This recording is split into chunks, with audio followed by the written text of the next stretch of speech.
It's the Sod Pod, brought to you by Grassland Agro. The Sod Pod.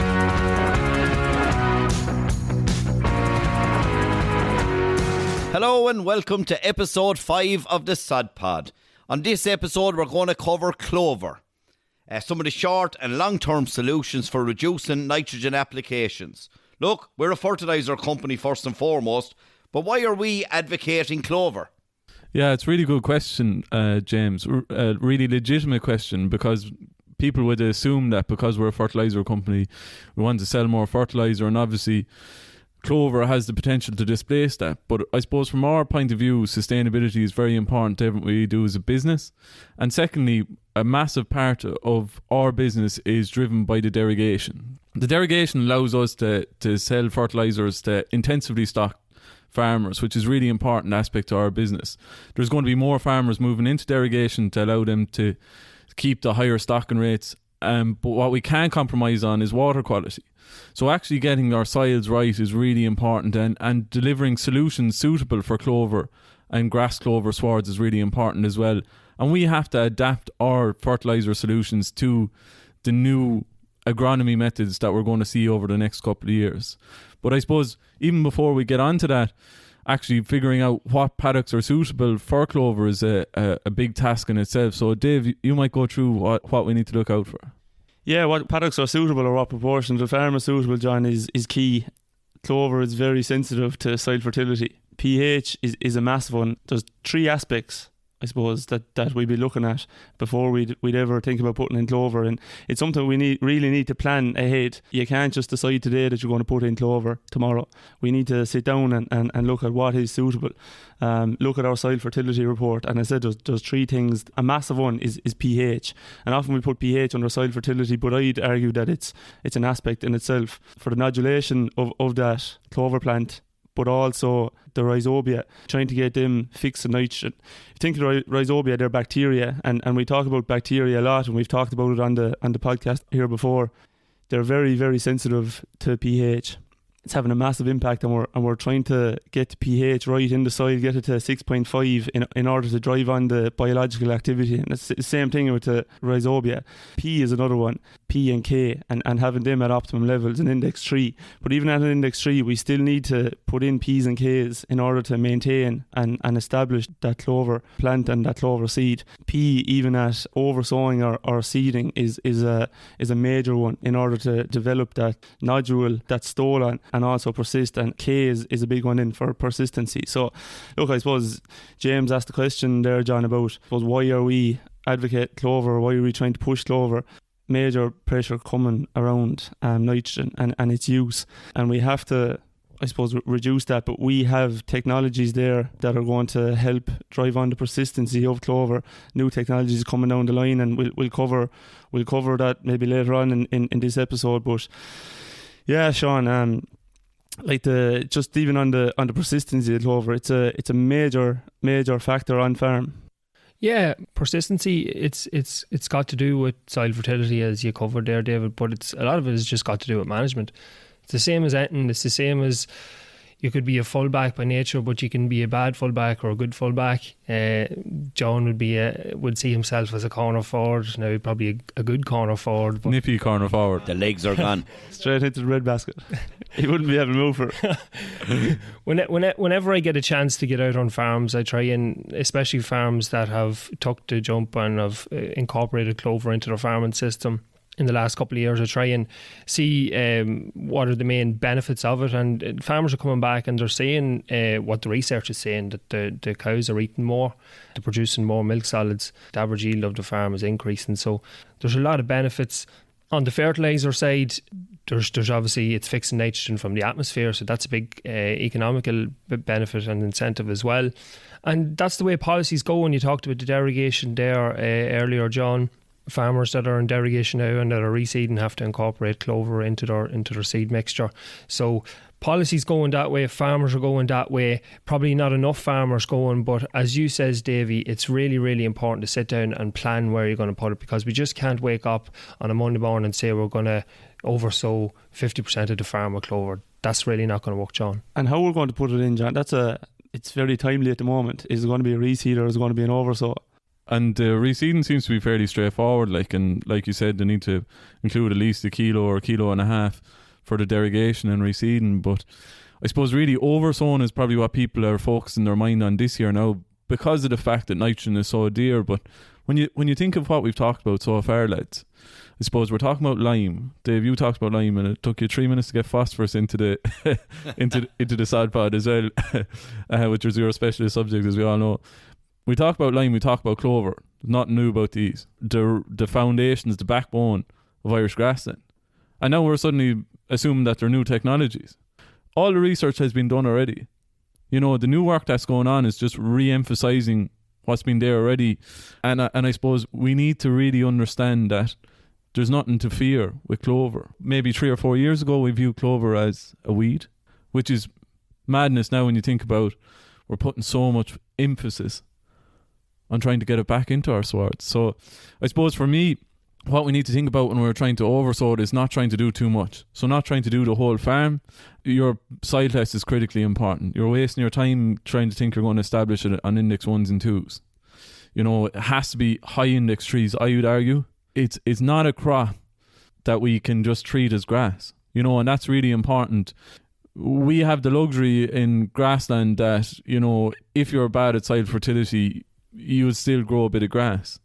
But if you look at the tillage guys or the lads in horticulture, if they get it wrong, they're goosed. And that's the way we need to start thinking as grassland farmers about soils in relation to, I suppose, number one, establishing it and then maintaining clover.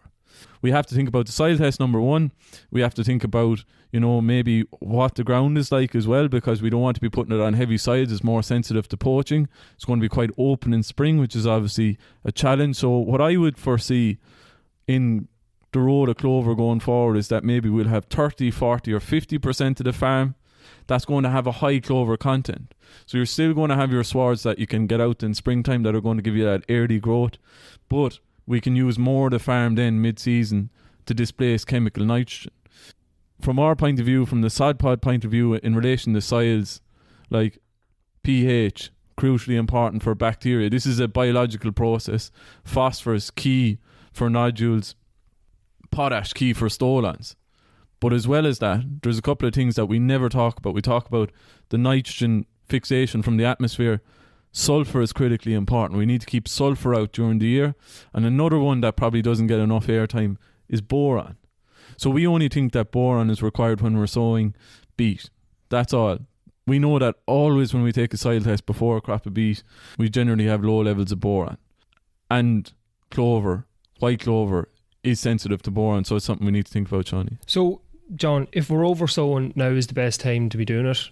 Late spring, early summer, ideally when there's some moisture there. If it's too dry, the seed won't germinate down through the soil, so we need a bit of moisture there. If we can broadcast it with a fertiliser spreader, so ideally we mix maybe a P&K compound in with the seed in the field and not in the yard, because if you think of it, clover seed is very small and very light, so it can, if there's a couple of bumps in the road or even the journey, and the spreader swaying back and forward. But even reducing the bout weight, trying to reduce it, John, because you said it's a smaller seed and it doesn't travel as well. Yeah. Just even keeping that in mind. Yeah, 100%. So ideally do an acre or two at a time. Don't fill the fertiliser spreader up with P&K and clover seed. A couple of acres at a time. Mix the seed and the fertiliser in the field and avoid, check the weather forecast and avoid and conditions have been very good, Sean, this spring. Graze outs have been exceptional, to be fair. Earlier on in the year, the utilisation of grass was savage. So swards are open and it's a great opportunity there to oversow clover this year more so than ever, because of how open a sward is. But the other thing is even on existing clover swards, I suppose one big problem is native clover. It does fix some amount of nitrogen, but it's not as efficient as those varieties that have been recommended. So just keeping that in mind. When I picture clover, Davy, in the Irish context, I see fields of white clover. There's other alternatives out there as well. I'd often hear you talk about red clover. Yeah, there is, of course, James. Red clover is a lot of talk about it. I suppose we were over in France there in early April there. We walked a farm in France that had put in different types of legumes, red clover being one of them, and serious establishment with that red clover, and just goes and does it. Had lucerne in as well, different types of ryegrass, but just went and done it. Soil fertility was good, so there was no issue. There was no question about it. Just put it in. It established perfect, and I think there's a lot too much thought nearly goes into it here in Ireland or in an Irish context. As Sean said, if the moisture is there, conditions are right, soil fertility is right, it's going to establish no problem. But the big benefit with red clover, John, is that you can cut out your nitrogen completely from get-go. So after that establishment, you put in a bit of nitrogen to establish that red clover, and after that then you can cut out. Yeah, that's important, because in the white clover, Jim, when you're trying to establish it into an existing sward, you have to continue with nitrogen in the first year as the plant develops, and then in the second year you can reduce your nitrogen inputs, whereas red clover you can hit the ground running. Just going back to the white clover and the oversown, though, it's very important when you're actually buying your seed that a lot of the seed is coated, and if you think that you're applying 2 kilos, that you mightn't necessarily be, because there's a coating on it as well. And really that 2 kilos that was recommended is probably 3 in practical sense, or maybe 3.5 kilos to get enough of an establishment with the white. And it's really important then as well, I suppose, to think about how you're going to spread it. Even a quad spinner or something like that is very handy. And Dave, something that worked very well is spreading it in front of the cows, and they might trample it in a bit. And if you had watery slurry then as well, it'd be ideal. Get a bit of contact, yeah. You could call David in, and he could take the roller in and make sure it gets a really good seed to soil contact. It's down the river. I'll only walk it in myself, Johnny, before I bring in the roller. I know, definitely no. To be fair, have enough weight anyways. There is. We have to go swimming in the bottom of the bottom of the Fergus. No, but look, I wouldn't be a big fan of the roller, but there obviously is a place for a roller, and there is a place when you are trying to get seed to soil contact, if it's oversown or if it is a new reseed. But John, you just mentioned a point there, and just about buying that clover seed. Laughing, yeah, no laughing there. Give him a shout out. But no, just on the buying the clover seed, John. And it was actually Ellen Fitzpatrick. She's doing a bit of research there in Teagasc on clover and that, and she made a great point. And it's a very practical point. Is when you are buying seed, to buy your herbicide with the seed. So when it comes to that 5-6 week period, and you're trying to spray your weeds, your post-emergent spray, that you're not looking for it, that you go out and walk your field at 5 weeks and you say, oh feck, I need to put out herbicide there tomorrow. The docks they're ready for a spray. So buy it with the seed, so you have it there ready to go whenever you need it. And that's a big point. And I know there's a bit of pressure there around herbicides and that. I know 2,4 DB, there's 2 products there, Clover Max and DB Plus. I know they were available next year, and I think they've got the derogation there this year for the Clover Safe spray. But it's a big point. But even on the post-emergence, I suppose a rule of thumb there is the €2 kind, if your docks are size of a €2 kind. So John O'Loughlin mightn't be the man to ask about that there, because he only deals in crisp 50s. Yeah. So he still keeps it in the pocket. We don't see too much of there's a couple of lads went missing now when we're over in France there in the evenings as well. They weren't quick to go to the bar counter. But anyways, we won't tell any war stories from that trip. Great point though on the sprays, and it's really important that I suppose we realise that we have to be getting in earlier with the clovers. Safe sprays, because they don't have the same load. So the load is probably the bang that you're going to get, best described as the bang that you're going to get out of the herbicide. So we have to go in much earlier, and we have to have the confidence to go in as well, so that we can control it. But another key part, even when you're looking at establishing clover into your swards, you need to get your dock control done in advance. So your weed control, your side fertility needs to be improved. That's critically important. But before we finish up in the white clover, there's another method that we can do. We can also stitch it in. Just a couple of things to note whenever we're stitching in clover. We need to ideally go in after the cows have grazed it out. Ideally a residual of less than 4 centimetres. We're avoiding those high residuals. We want to get good seed to soil contact, and rather than going maybe with 2,000 or 2,500 gallons of thick slurry after it, maybe watery slurry would probably be better. So that's another way. Management is key, as we said. Stitch it in, or we can oversow it, but the management will, apart from along with soil fertility, and we need to manage it like a reseed too, Sean. Like we need to be grazing them at those 11-1200s, not letting it go too strong. consistently as well. It's not just grazing at once at 1100, and that's why you can't bite off more than you can chew. So you can only do a certain amount, and like what you need to be looking at is soil fertility. Is it dirty paddock in relation to weeds? And then the management thereafter is really important, and making sure that we have enough moisture. So it's really April. You want to have your most success in late April, maybe mid-late April, this time of the year. Most important to get it done. There's no point trying to do it in June, July. Just anecdotally, lads, as well, one thing I've seen with a couple of farmers who've done it, there's a Audio Gorman down in Waterford. He did it and he managed it correctly, and maybe he wasn't as happy that he had got as much of a strike, but in the subsequent year it was actually there as well, you know. And we possibly even need to be thinking about going with 2 rounds of over sowing, like, so do it year 1 and then do it year 2 to try and get up and running. But so say, John, right, we oversow it or can copper into the sward at the end of April. We're trying to come in and graze it between 1,000 and 1,200 for the first couple of rotations. You talked about not being able to reduce the fertiliser application too much in that first year of establishment. What are you talking? What should we be going out year 1, and then what potentially can we reduce it down to year 2? Yeah, it was like Anton, you're establishing another crop, so like you have to draw the parallels from a reseed, you know, and that's why we have developed the Clover product, so that it's able to supply phosphorus, potassium, sulfur, sodium and boron, you know. So that's really important, that we've looked at all the existing research, because it's all there already, Dave. There's nothing new, even though, like, I would be hoping that there'll be a bit of work done to include it in relation to P's and K's and trace elements in the Green Book as treating grass and white clover sward together, because there is a lot of literature there already that would point that all these key nutrients are really important, and maybe that could be updated in line, because and even the nitrogen recommendations are a bit hit and miss, because when you look at the Green Book it says don't spread any nitrogen, and you look at maybe the practice that they're implying in the research trials in Moore Park, and they're applying low rates through the year, and that's what we've gone for as well with our product, that there would be some nitrogen in it to keep the grass going. On that as well, John, just I suppose what they're doing in Moore Park, John, is going every round with 7 units of nitrogen. I know last year they tried to go every second round with 14 units, and it didn't seem to work that well, just because of the grass, and grass gets stimmy and the quality goes out of it.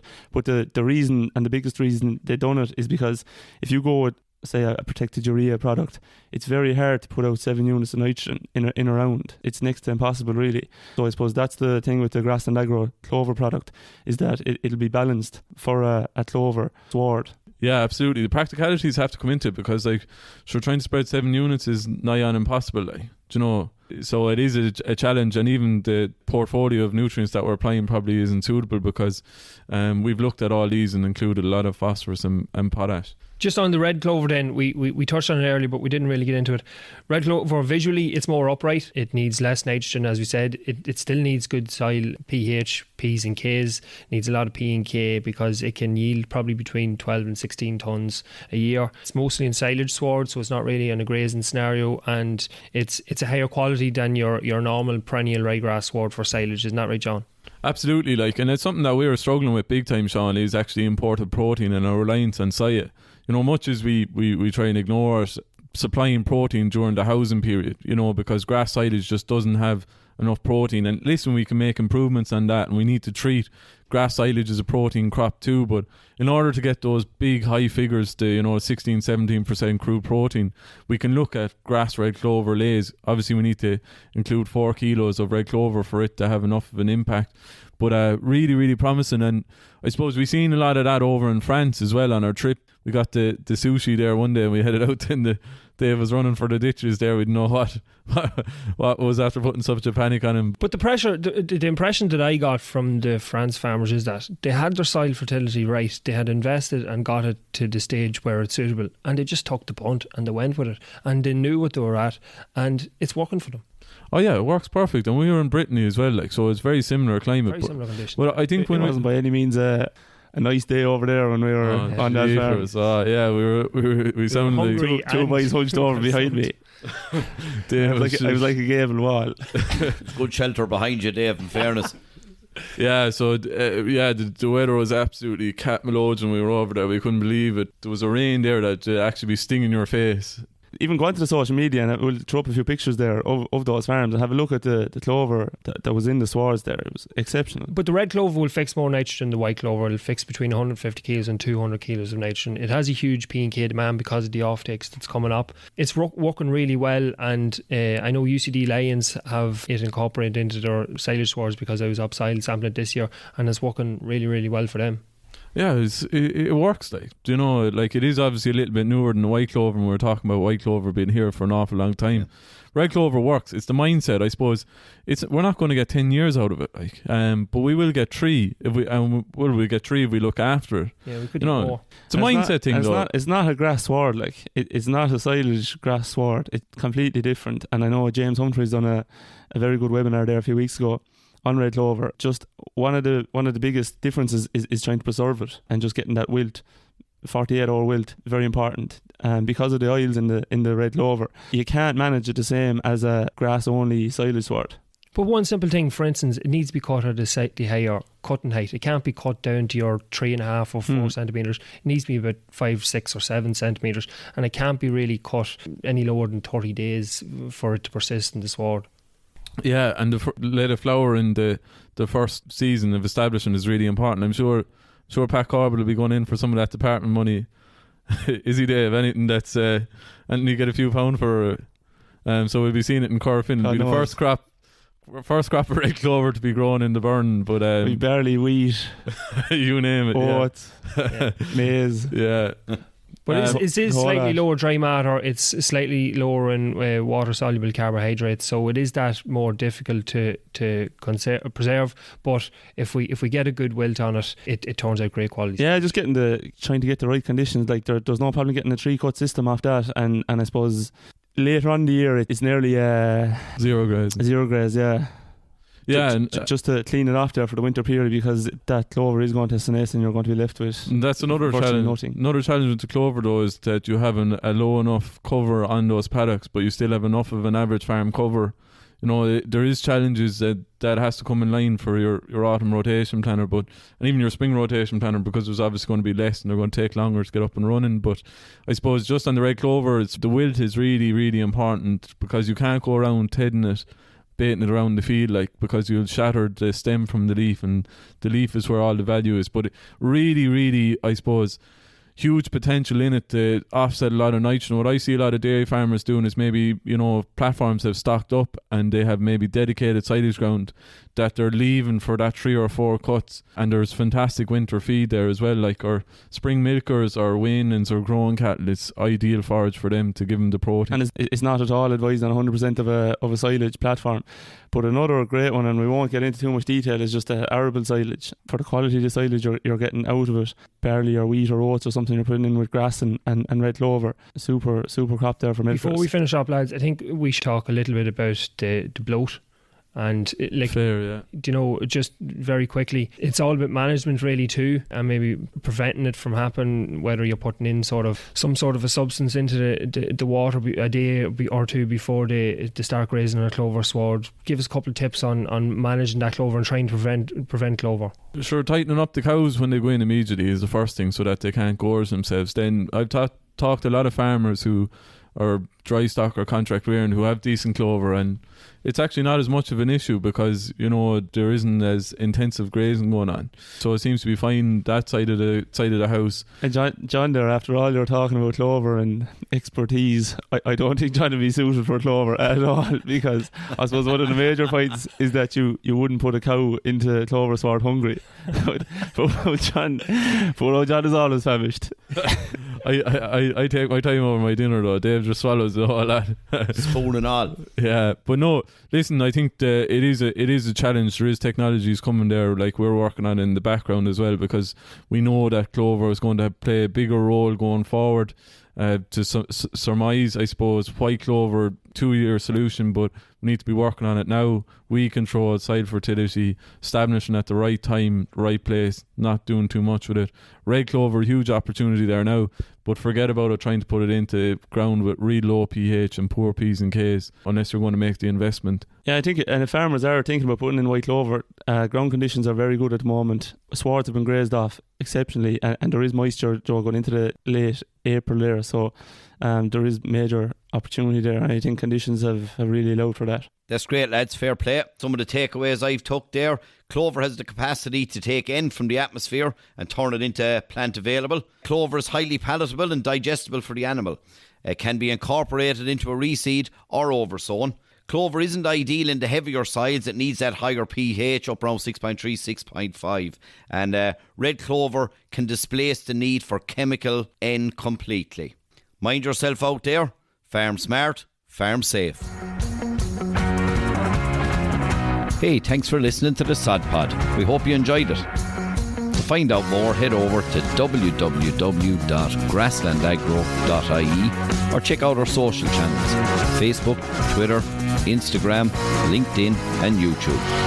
That's all for this episode. See you next time.